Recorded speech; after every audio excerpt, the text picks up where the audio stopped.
Hi friends అందరికీ ఈరోజు recipe టమాటా చిక్కుడుకాయ కర్రీ. ఇలా ఒకసారి ట్రై చేసి చూడండి. చాలా అంటే చాలా బాగుంటుంది, చాలా టేస్టీగా ఉంటుంది.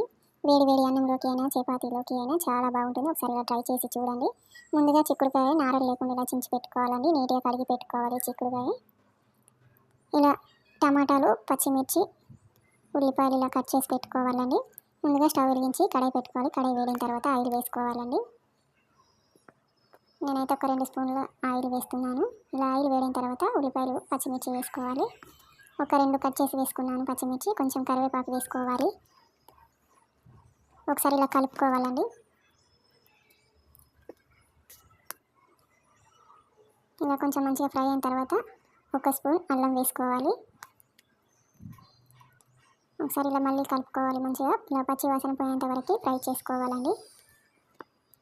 ఇలా ఫ్రై అయిన తర్వాత 1 స్పూన్ పసుపు వేసుకోవాలి. ఒకసారి ఇలా మళ్ళీ కలుపుకోవాలి మంచిగా అంతా. ఇలా కలుపుకున్న తర్వాత చిక్కుడుకాయ వేసుకోవాలండి. అవి వేసుకొని ఒకసారి కలుపుకోవాలి. మళ్ళీ ఇలా కలుపుకొని ఒకసారి మూత పెట్టుకోవాలండి. మూత పెట్టుకుంటే చిక్కుడుకాయ మంచిగా ఉడుకుతుంది. గ్యాస్ సిమ్లో పెట్టి ఉడికించుకోవాలి. ఒక 5 మినిట్స్ తర్వాత మూత తీసి కలుపుకోవాలి. ఇలా గ్యాస్ సిమ్లో పెట్టి ఉడికించుకోవాలండి. మళ్ళీ ఒకసారి మూత పెట్టుకోవాలి. ఒక 2 మినిట్స్ తర్వాత మూత తీసి మళ్ళీ కలుపుకోవాలండి. ఇలా చిక్కుడుకాయ మంచిగా ఉడుకుతుంది మూత పెట్టుకుంటే. ఇలా కలుపుకున్న తర్వాత టమాటా ముక్కలు వేసుకోవాలి. నేనైతే ఒక 3 టమాటాలు తీసుకున్నాను. ఇలా మంచిగా కలుపుకోవాలి. ఇలా కలుపుకున్న తర్వాత ఉప్పు వేసుకోవాలండి. 1 స్పూన్ ఉప్పు వేసుకొని మళ్ళీ ఒకసారి మూత పెట్టుకోవాలి. ఒక 2 మినిట్స్ తర్వాత మూత తీసి మళ్ళీ కలుపుకోవాలి.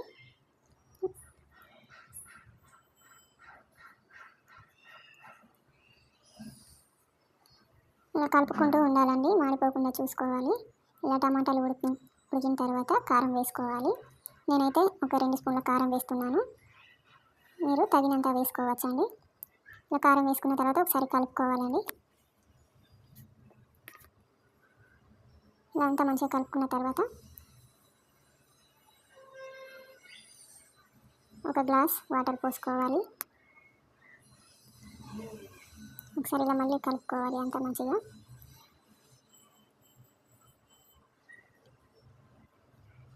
ఇలా నెమ్మదిగా ఉడికించుకోవాలండి. చూడండి, ఇలా నెమ్మదిగా ఉడికించుకోవాలి దగ్గరికి.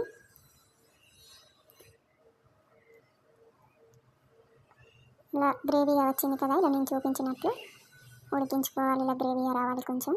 చాలా అంటే చాలా బాగుంటుంది. ఇలా ఆయిల్ పైకి కనపడేలా ఉడికించుకోవాలి. ఇలా కనిపించిందంటే కర్రీ అయిందని అర్థం. చిక్కుడుకాయ టమాటా కర్రీ ఒకసారి ఇలా ట్రై చేయండి. చాలా అంటే చాలా బాగుంటుంది. వేడి వేడి అన్నంలోకి అయినా చపాతీలోకి అయినా చాలా బాగుంటుంది. చాలా టేస్టీగా కూడా ఉంటుంది. మీరు కూడా ఒకసారి ఇలా ట్రై చేయండి. మా ఛానల్కి అయితే సపోర్ట్ చేయండి, సబ్స్క్రైబ్ చేసుకోండి ఫ్రెండ్స్. ఒకసారి ఇలా ట్రై చేసి ఎలా వచ్చిందో నాకు కామెంట్ చేయండి ఫ్రెండ్స్. మా ఛానల్కి అయితే సబ్స్క్రైబ్ చేసుకోండి ఫ్రెండ్స్. మరిన్ని వీడియోస్ కోసం మన ఛానల్ని ఫాలో అవ్వండి. Thank you for watching.